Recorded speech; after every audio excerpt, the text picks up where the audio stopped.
have a story for you today, and I'm going to be talking to the adults later about resilience. Do you know what resilience is? Well, I keep thinking I have it, and I'm not sure I do, but we'll see. Anyway, I've got a story for you today. It's kind of about resilience. Long ago, in a quiet mountain village, a young monk felt overwhelmed. Storms had battered the fields, the roof of the small temple leaked, and each day more people arrived with worries he didn't know how to take care of. One afternoon, a young monk sat with his teacher beside a grove of bamboo. "I don't understand," he said. "Everything feels so heavy. I keep trying to be strong, but the storms just keep coming. I feel so worn down, like I'm about to break." Teacher nodded, then pointed towards the bamboo swaying in the wind. "Watch." A powerful gust of wind swept down the mountainside. The bamboo stalks bent almost to the ground, but they didn't break. When the wind passed, they rose again, tall and steady. Many people think resilience means standing firm against every challenge. But bamboo teaches something different. It doesn't resist the wind, it bends, and then it rises. The teacher brushed aside a leaf and revealed a small green shoot pushing through the soil. "Look at this one, only a few weeks old, yet already reaching upward. It doesn't worry about how many storms have come or how many will come next. It just simply keeps growing towards the light." The young monk touched the tiny stalk and felt its surprising strength. "But teacher," he said softly, "what if the storm is too strong? What if we bend so far and we cannot rise again?" The teacher placed a hand on his shoulder and said, "That's when we rely on the grove." The young monk looked around and suddenly saw what he'd missed before. The bamboo was all connected underground. Though each stalk stood alone above the earth, their roots were intertwined up below. When one stalk is weakened, the teacher continued, the whole grove helps hold it up. Resilience is not a solitary path. It grows from connection, just like these roots. As the wind began to blow again, the young monk watched the bamboo move together, supporting one another with every sway. And something inside him shifted, a sense of strength that wasn't just his own, but shared. "Thank you," he said quietly. "I understand now." So what do you think your roots are that hold you? Would it be your family? Your school, your friends? You know what it is here too? It's this church. It's everybody here that works together and supports each other. And that's what you can rely on. So I'm going to have you go think about that while we sing you off to your class. Okay. Will you join me in the spirit of prayer and reflection? Spirit of life and love, we are being tested right now. Tested in our faith, tested in our love, tested in all the ways we thought we could count. Be with us, strengthen us, help us to remember every day that we are not alone and that better days are coming. Please join me in a moment of silent reflection. A couple of weeks ago, I was having trouble sleeping. Fall asleep for a couple of hours, then would be wide awake, unable to go back to sleep. I was so tired during the day, and I thought, oh, well, I'll just push through and then I'll sleep better tonight. But after 2 hours, I'd be wide awake again and would just kind of lay there thinking. I couldn't understand what was happening until I realized I was reacting to my ministerial colleagues who were preparing to travel to Minnesota.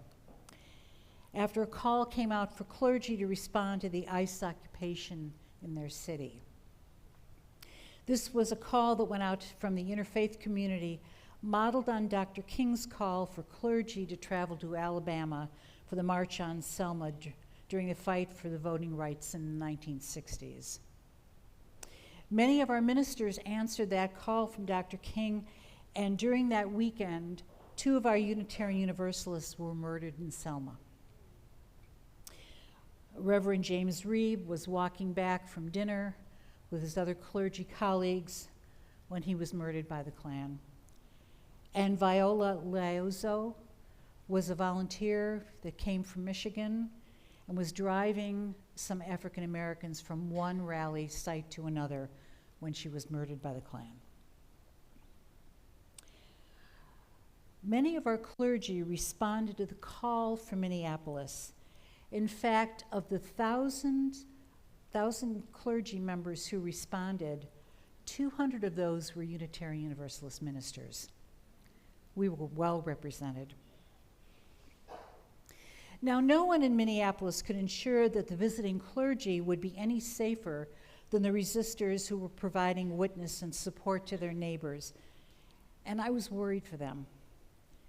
Now, I wear my clerical collar when I go to rallies, and I've always had this sense that it gave me some respect and maybe some safety, but all that was proved false when clergy were shot in the face with pepper balls by ICE in Portland and in Chicago. And they have been roughly treated by ICE in all cities. So I have been disabused of my naivete. So now my UU clergy and friends were finally back home. Why was I still not sleeping well? My body feels like I'm in a constant fight or flight or freeze reaction, and probably some of you are experiencing that too. I don't have to tell you how damaging this is to your well-being, and especially if it continues for a long period of time. The world we're living in is changing at a too rapid pace, and the ground we're standing on keeps shifting. It's difficult to find our balance and our footing. I told you last year that I felt like I was living in What the Hellistan. And every time I think I can't be more surprised by the news of the day, something else happens to surprise me all over again, and to keep that feeling of dread and threat going. I finally realized that watching the news every night and listening to talk radio during the day was just feeding that constant level of anxiety. As hard as it was, I need to stop living in that 24-hour news cycle and start taking care of myself. I found by accident that sitting in the silence was so nurturing to my spirit that I began to crave it. And I realized that I was still able to keep up with what was happening just by checking in on my Facebook page. I must have a lot of friends who are catastrophizing all the time. I need to find a way to balance my need to stay informed with guarding my physical, emotional, and mental health. I started thinking about how people in the past were able to deal with troubled and traumatic times. They all lived through it. I guess we can too. But first of all, they weren't bombarded by the 24/7 news cycle. And sometimes I wonder if that energy just feeds on itself. But it's tempting to think that what is happening to our world has never happened before and is unique to our times. And that's just not so. James Baldwin said, "You think your pain and your heartbreak are unprecedented in the history of the world. It was books that taught me that the things that tormented me the most were the very things that connected me with all the people who were alive, who had ever been alive. So we as humans have been here before, and we know that we've survived. Having a sense of history is important, but it can also add to that catastrophizing that we can all get caught up in. It's good to be able to recognize that when you are falling into that, and to try and work yourself out of it if you can. You should know that what we're experiencing here is deep grief. Grief for the inhumanity we are seeing and hearing, grief for the loss of those assumptive ideals and norms that we thought would always be here and that we could count on, and grief for the loss of our neighbors' rights. Individual accomplishment is such a popular idea and goal in this country. Sometimes we forget that our best work can be done in community. It's like I told the children this morning. But first, we need to make sure that we're taking care of ourselves. You know, that safety talk flight attendants give us at the start of every flight. It tells us to put on our own oxygen mask first before helping somebody else. That tells us that we cannot be of help to others unless we've helped ourselves first. We can't do our best work when we're depleted. Just as a flock of geese instinctively changes out the leader when they're flying, giving that lead goose a rest by dropping back and being pulled along in the wake of the leader, we must always make sure that we're monitoring our own health and wellness when doing justice work. Just as the story I told the children this morning talked about the importance of bending in the face of strong winds, that resilience is needed in this time. So we're going to do an experiment this morning. We're going to do a nervous system reset. And I found, since I learned this, I find myself dropping into this often. First, we're going to put a hand over our heart, and the second hand under your navel, and we're going to hum a tone. Now, as you run out of breath, just take a breath and drop back in again. And you'll find the tone keeps going because others are holding that tone, just as when we do justice work.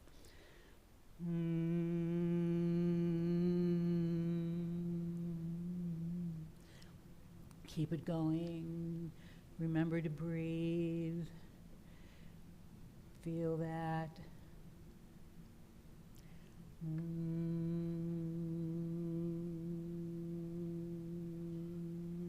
Now raise your hands out in front of you. Feel the energy in the room, how you are in that collective energy. Now raise your hands up.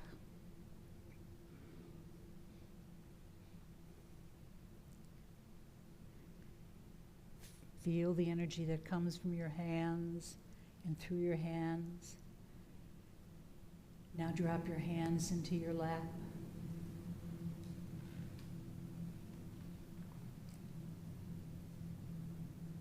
And stop.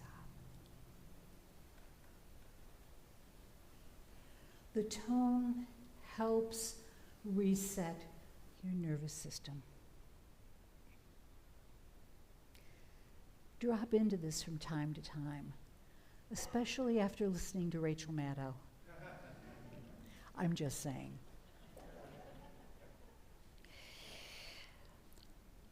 So my Unitarian Universalist colleague, Reverend Dr. Omega Burkhart, did this last week. I was down in Pasadena at my old church and seeing all my friends, and we did this nervous system reset. And it was so soothing to me. I thought, I have to teach that to you too. But let's all take a deep breath in together and let it out. Let's do that again. Deep breath in and let it out. Resilience in these times is going to be tested again and again and again. We need to build in practices that keep us grounded and healthy. So exercise, dance, drink water, lots of water. Spend time in nature. Make time for your friends and family. Find ways that people make you laugh. Watch comedians on Netflix. It's really good for your soul. Look for joy. Read a good book. And list 5 things every day for which you're grateful. Gratitude is so important. And build what Till Leinen calls islands of sanity. This community is one. Your friends and family and pets can be another. Is your home an island of sanity? And if not, why not? Make it so. You need that soft place to fall. We need each other more than ever. If you don't feel that you're resilient enough on some days, borrow some resilience from your UU community. This church is an island of sanity. The world will look different at the end of these times. We can get through this, but we need to make sure that we have this strong community that will be our grounding, our hope, and our strength. To the glory of life.